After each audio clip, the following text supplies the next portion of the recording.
Hola, ¿qué tal? Bienvenidos a Caja, nuestro catecismo para adolescentes, jóvenes y adultos. Vamos a pasar a nuestro video número 10. Rápidamente recapitulamos lo que vimos en el video anterior. En el video anterior analizamos los 7 sacramentos. Dijimos que Jesucristo nos hizo favor de dejarnos los sacramentos, dentro de los cuales se regala Él mismo en la Eucaristía. A través de ellos nos toca, nos sana, nos alimenta, nos consuela. Quedamos que son signos visibles y sensibles e instrumentos que nos dan vida, nos acercan a Dios, es decir, nos santifican. Cuando yo me santifico significa que me acerco a Dios. Vimos también un cuadro sinóptico con los 7 incluidos y vimos que tienen o constan de materia, ministro y fórmula. Algunos son únicos, como el bautismo, y otros pueden repetirse como la Eucaristía o la confesión. Le vamos a pedir a Cristian que ponga ahorita cuadro la imagen, le vamos a llamar la imagen A, donde vemos que los sacramentos se clasifican, que eso me faltó en el video anterior. Los 3 primeros se le llaman de iniciación cristiana y son el bautismo, la confirmación y la Eucaristía. Los 2 siguientes se conocen como sacramentos de sanación o curación, que son la reconciliación, es decir, la confesión o penitencia, tiene varios nombres, y el segundo, la unción de los enfermos. Estos 2 son de sanación o curación. Y los últimos 2 se llaman de servicio a la comunidad. Uno es el orden sacerdotal, y el otro es el matrimonio. A través del orden sacerdotal hace a los hombres representantes de Cristo en la tierra para que impartan los sacramentos, y a través del matrimonio hace presente el amor de Cristo a su iglesia, a través reflejado en el amor de los esposos. Bueno, quedamos también por ahí que la comunión es el alimento de nuestra vida cristiana, y a través de él tenemos nada menos que el cuerpo y sangre del propio Jesucristo. La Eucaristía es el sacramento central de los 7 sacramentos, porque en él está la salvación que Cristo nos consiguió con su pasión, muerte y resurrección. La Eucaristía también se le conoce como Santa Misa, y hace presente a Jesucristo como lo hizo en la última cena. Él se nos regala a Él mismo como alimento y es el sacrificio perfecto y eterno. Ya lo habíamos platicado, que es así como antes se ofrecían animales para lavar nuestros pecados, ahora hay un sacrificio que es permanente, eterno, y tiene la facultad de repetirse todos los días, muchísimas veces. Es inagotable y es el sacrificio perfecto para ofrecerle a Dios por nuestros pecados. A través de él se le ofrece al Padre por nuestros pecados al propio Jesucristo. Él ordenó a sus discípulos volver a hacerlo en conmemoración suya, lo leemos en la última cena. La hostia consagrada se convierte en el cuerpo de Cristo, el vino consagrado se convierte en la sangre de Cristo. Hay quien pregunta, oye, ¿es bueno comulgar una vez al año? Es buenísimo, pero es mejor hacerlo al mensual, es mejor hacerlo al semanal, y si se puede diario es excelente. Hay quien ha preguntado, ¿se puede comulgar 2 veces en un día? No es conveniente, eso está reservado a los sacerdotes. Bueno, empezamos nuestro nuevo video. Aquí le llamé detalles para recordar. Y vamos a hablar rápidamente de las virtudes o los pecados capitales, los vicios, perdón, las virtudes que hay contra los vicios o los pecados capitales, cuáles son los pecados capitales, cuáles son las virtudes corporales, las teologales, cuáles son los dones del Espíritu Santo, cuáles son nuestras obras de misericordia, corporales y espirituales. Vamos a empezar por los 7 pecados capitales. Sabemos que la Iglesia nos enseña que hay 7 grandes pecados o 7 pecados capitales, así se le conoce. Esta lista se volvió tan famosa que la usan culturas seculares, y seculares, la palabra seculares tiene 2 versiones. Secular significa en algunos casos que es desde muchos siglos atrás o desde siempre o que dura para siempre, esa es una acepción. Y la segunda fórmula de secular significa que los usan iglesias no católicas, sino algunas otras culturas. Los 7 pecados capitales los usamos no solo esa definición los católicos, sino muchas otras religiones. La lista no se encuentra como tal en la Biblia. ¿Quién la inició y por qué o cómo la agrupó? Bueno, San Gregorio Magno, que es uno de los doctores de la Iglesia, hizo la famosa lista de los 7 pecados capitales y las 7 virtudes que combaten estos 7 pecados. La Iglesia le da el crédito de la lista a San Gregorio Magno, ya lo dije, y también a San Casiano. Y lo agregó al Catecismo de la Iglesia Católica, se abrevia SIC, con el numeral 1866. Aquí le vamos a leer, le vamos a pedir a Cristian que nos vaya pasando en pantalla algunas imágenes donde se mencionan los 7 pecados capitales, que son soberbia, avaricia, lujuria, ira, gula, envidia y pereza. Leo rápidamente. Soberbia, que es el primero de los pecados capitales, es la satisfacción propia, de la propia vanidad, es considerado el más serio de los pecados. Por ahí una persona me dijo, oye, el pecado que no se perdona, lo vamos a ver un poquito después con calma, es atentar contra el Espíritu Santo. Cualquier pecado puede ser perdonado, matar a miles de personas, hacer cosas terribles. El único que no se perdona es atentar contra el Espíritu Santo, y eso significa... y me dice esta persona, y tú mencionas que el peor de los pecados es la soberbia. Lo que pasa es que es el mismo pecado. Cuando yo soy tan soberbio que creo que Dios no puede, no tiene la capacidad, ni el tamaño, ni la grandeza para perdonarme, o que yo no necesito su perdón, en ese momento no es que Él no quiera perdonarme, es que mi soberbia es tan grande que no permite que Él actúe, y Él no va a pasar por encima de eso. Van de la mano. La soberbia es el peor de los pecados. De hecho, el pecado, como lo vimos en el Génesis, entra por la soberbia, ¿no? ¿Qué es la avaricia? El hombre prefiere cosas temporales a las cosas eternas. Él las prefiere, las temporales, y es un pecado de exceso.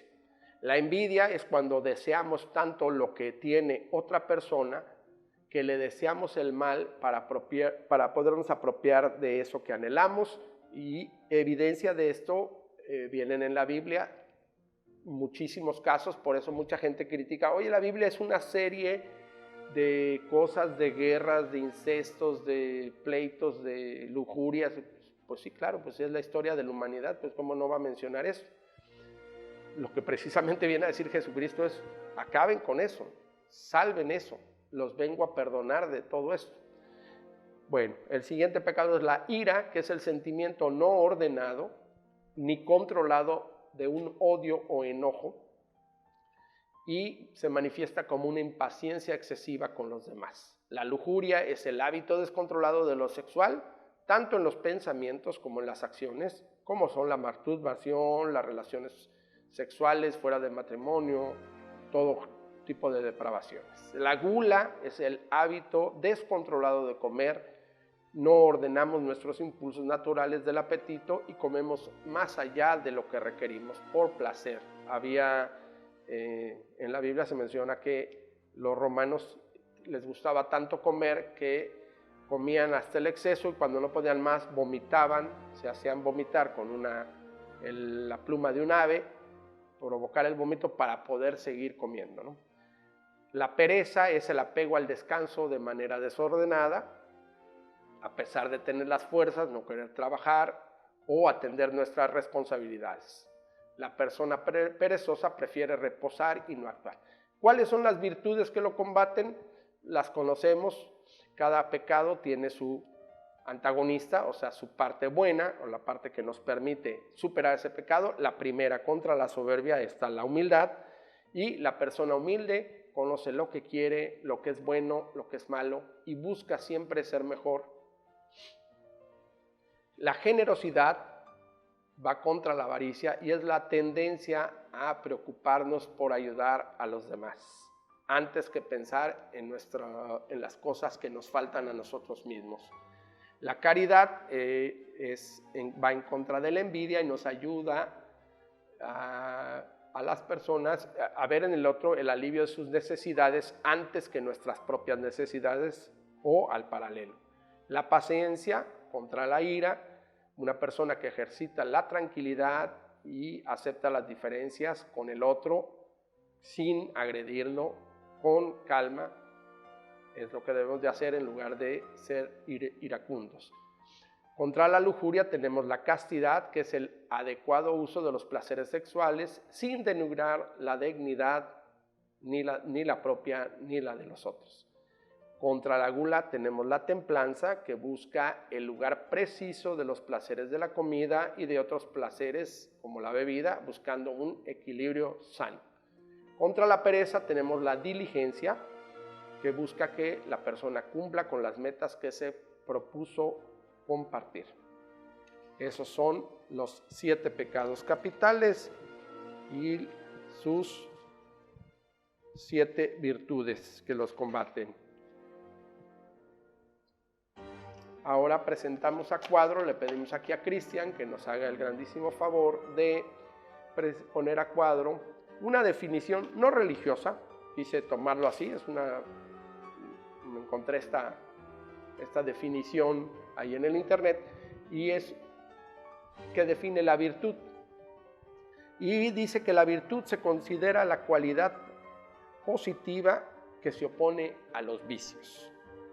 Una virtud es una cualidad humana que permite tomar y llevar a cabo las opiniones correctas, las acciones correctas en las situaciones difíciles, dice por ahí. El virtuoso es el que sabe cómo llegar a las metas sin pisar a los demás, pone a los demás de su lado, los lleva a alcanzar un objetivo diferente. El virtuoso, el que tiene la virtud, sabe remar contra la corriente, es una persona que tiene cualidades y las pone en práctica a diario.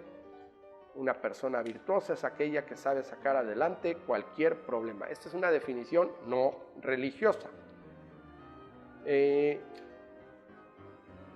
Podemos representar o definir cristianamente que la virtud es la disposición habitual y firme para hacer el bien. Lo repito, la virtud es la disposición habitual y firme para hacer el bien. Es algo que nos acerca a Dios, obviamente, porque estamos haciendo el bien, y lo podríamos imaginar como una flecha que apunta hacia el cielo, si es que tuviéramos que ponerle algún signo. Hay 3 virtudes que nos regala el Espíritu Santo y que nos disponen para vivir en relación con Dios, con el Padre, con el Hijo y con el Espíritu Santo. Esas virtudes son la fe, la esperanza y la caridad. Le vamos a pedir a Cristian que nos ponga el cuadro G que habla de fe, esperanza y caridad. También hay 4 virtudes cardinales.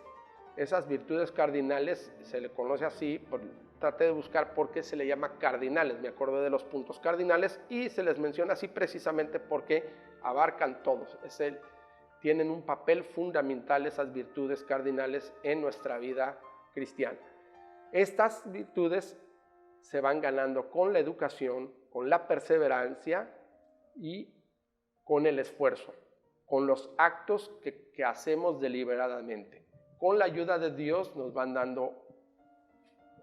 formando carácter, y el hombre virtuoso, quien tiene esas virtudes, es un hombre feliz, porque al practicarlas va ganando felicidad.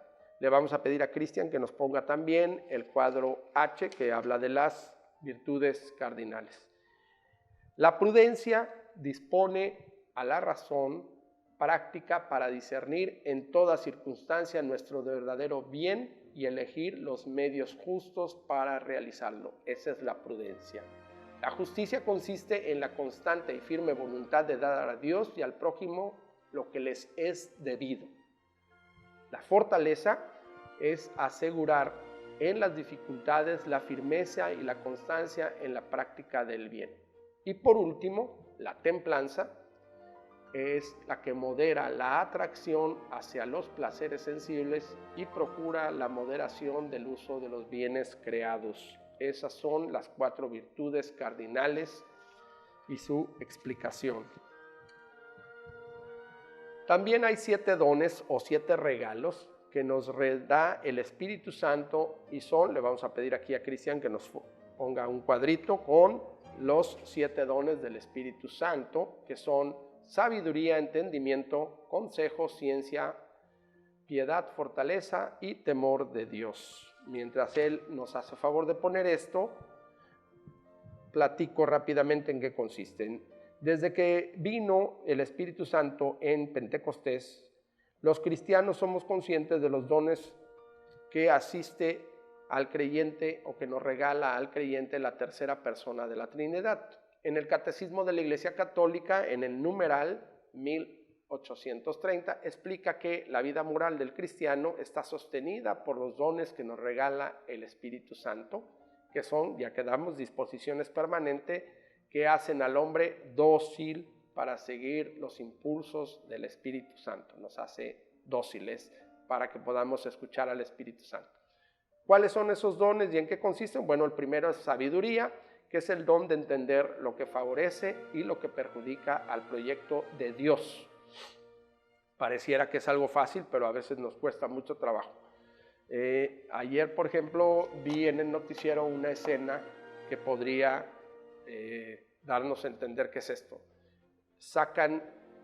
Hay inundaciones en Tabasco, unos policías guiados por algunas personas de la localidad le dicen: vamos a entrar a una tienda de conveniencia que está inundada, abren los refrigeradores, sacan víveres y rescatan algunas latas, etcétera, y las empiezan a repartir. Entonces dices, hizo bien, hizo mal, era lo correcto, porque era la policía, no defendió esa tienda. ¿Qué pasa si lo hubieran agarrado de casa de doña Juanita, por ejemplo? ¿Se vale que le quiten a doña Juanita? Pareciera muy fácil, sin embargo, la sabiduría tiene un gran trasfondo, es entender lo que favorece y perjudica al proyecto de Dios. La verdadera sabiduría nos trae el gusto por Dios y por su palabra. El segundo don que nos regala el Espíritu Santo es el don del entendimiento, y es un don divino que nos ilumina para aceptar las verdades reveladas por Dios. Mediante este don, el Espíritu Santo nos permite escrutar las profundidades de Dios, tratar de comprender la inmensidad de Dios. Nos comunica en el corazón el conocimiento divino de los secretos del mundo y de la intimidad misma de Dios. El Señor, por ejemplo, Jesucristo nos dijo: les daré corazón para conocerme. Dios nos dijo: les daré corazón para conocerme, pues yo soy Yahvé. Está en Jeremías. El tercer don que nos regala el Espíritu Santo es el don del consejo, y es el don de saber discernir los caminos y las opciones, de saber orientar y escuchar. Es consejo para dar, pero también para recibir. Es la luz que el Espíritu Santo nos regala para distinguir lo correcto de lo incorrecto, lo verdadero de lo falso. Por eso mencionaba por ahí en el Evangelio que Jesucristo no juzgará por las apariencias ni sentenciará de oídas. Va a juzgar con justicia a los débiles y con rectitud a los pobres, porque Él tiene el verdadero don del consejo. Siguiente don que nos regala el Espíritu Santo es el don de ciencia, y aquí hay casi siempre la confusión: entonces vamos a ser científicos o muy sabios o muy conocedores de las verdades humanas. No, es el don de la conciencia de Dios, y por este don el Espíritu Santo nos revela de manera interior el pensamiento de Dios sobre nosotros. Nadie conoce lo íntimo de Dios, sino solo el Espíritu Santo. El siguiente don que nos regala es la piedad, y es el don con el que el Espíritu Santo nos regala para estar siempre abiertos a la voluntad de Dios, buscando actuar como Jesús lo haría, como Jesucristo lo haría. Si Dios vive en una alianza con el hombre de manera envolvente, o sea, le regala, le cede, le perdona, el hombre a su vez entonces tiene también o está invitado a ser piadoso con sus hermanos, con su prójimo. El siguiente don es el don de fortaleza, y es el don que nos vuelve valientes para enfrentar las dificultades del día a día de la vida cristiana. Nos regala, nos vuelve fuertes y heroicos en la fe. Hay que recordar el valor que tienen que tener los mártires. Ayer veía un video de un obispo cercano a los 90 años que fue secuestrado por unas fuerzas rebeldes africanas, y lo tienen ahí sentado enfrente, lo están entrevistando, le dicen, ¿verdad que no te secuestré? ¿Verdad que tú le vas a ir a decir al gobierno que nosotros somos no somos guerrillas, sino somos el pueblo, bla, bla, bla? Y él le dice, tú no me vas a venir a mí a decir lo que yo voy a hacer, yo voy a proclamar la palabra de Dios, porque para eso soy pastor.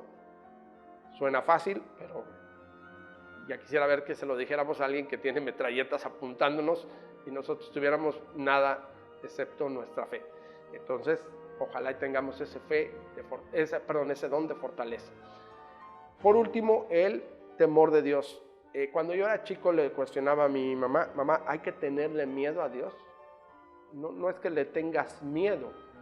Lo que sí tienes que entender es que es el Dios omnipotente. Así como es totalmente justo y es totalmente amable y totalmente misericordioso, pues también es justo, y entonces nos va a dar a cada quien lo que merezcamos. Entonces sí hay que tenerle mucho respeto, y a través de este don se nos mantiene el debido respeto frente a Dios, la sumisión a su voluntad, y nos aparta de lo que pueda desagradarle a Dios. Dice por ahí, por eso Jesús tuvo cuidado en hacer en todo la voluntad del Padre, como Isaías lo había profetizado, mencionando, reposará sobre de él el espíritu de Yahvé, el espíritu de sabiduría e inteligencia, el espíritu de consejo y fortaleza, el espíritu de ciencia y temor de Yahvé. Eso lo pueden leer en Isaías 11:2. Bueno, para que el Espíritu Santo, como ya habíamos dicho que era el menos comprendido o el menos socorrido de las tres divinas personas, actúe estas maravillas sobre nosotros, sugerimos 5 pequeños consejos. Aquí le vamos a pedir a Cristian que nos haga favor de poner un cuadrito que le he enredado con la letra J, y son los consejos para que seamos dóciles al Espíritu Santo. El primero es que recordemos que no estamos solos. El propio Espíritu nos acompaña siempre durante toda nuestra vida. El segundo punto o consejo es que lo invoquemos antes de cada acción o antes de cada proyecto. Espíritu Santo, ayúdame. Espíritu Santo, dame fe. Espíritu Santo, socórreme. Tercero, hay que dejarnos socorrer por Él, consolar por Él en las dificultades. Ya había mencionado que a veces también ya le pedimos, ahora dejemos lo que Él hable, dejemos lo que actúe. Cuarto consejo, hay que pedirle ayuda para poner en práctica el Evangelio. Y quinto, esforzarnos por llevar una vida de oración constante. Esos son los consejos que nos dan. Por último, en este tema vamos a hablar de las obras de caridad. Las obras de caridad pueden ser corporales o espirituales. Las corporales, ayudamos al prójimo en sus necesidades físicas o materiales, y a través de las espirituales ayudamos al prójimo en sus necesidades espirituales. Habíamos leído por ahí en Mateo 25, versículo 34, dice: vengan a mí, benditos de mi Padre, y tomen posesión del reino que ha sido preparado para ustedes desde el principio del mundo. Porque tuve hambre y ustedes me dieron de comer. Tuve sed y ustedes me dieron de beber. Fui forastero y ustedes me recibieron en su casa. Anduve sin ropa y me vistieron. Estuve enfermo y fueron a visitarme. Estuve en la cárcel y me fueron a ver. Sigue el texto y dice: cuanto hicieron con alguno de los más pequeños de estos mis hermanos, me lo hicieron a mí. Aquí le vamos a pedir a Cristian que nos pase algunas imágenes mientras leemos un pequeño texto de las obras corporales y espirituales, que son visitar al enfermo, dar de comer al hambriento, dar de beber al sediento, vestir al desnudo, socorrer a los presos, dar posada al forastero, enterrar a los muertos. Esas son las obras corporales con las que podemos ayudar a nuestros hermanos. Las obras espirituales son enseñar a quien no sabe, principalmente en cuestiones de fe, dar buen consejo, corregir al que está en un error de manera cristiana, no agresiva, no imponiendo, perdonar las injurias que se nos hacen, consolar al que está triste, sufrir con paciencia las molestias del prójimo y rogar a Dios por los vivos y los muertos. Esas son las obras de misericordia que nos regala el Espíritu Santo. Hasta aquí nuestro tema. Nos vemos la próxima.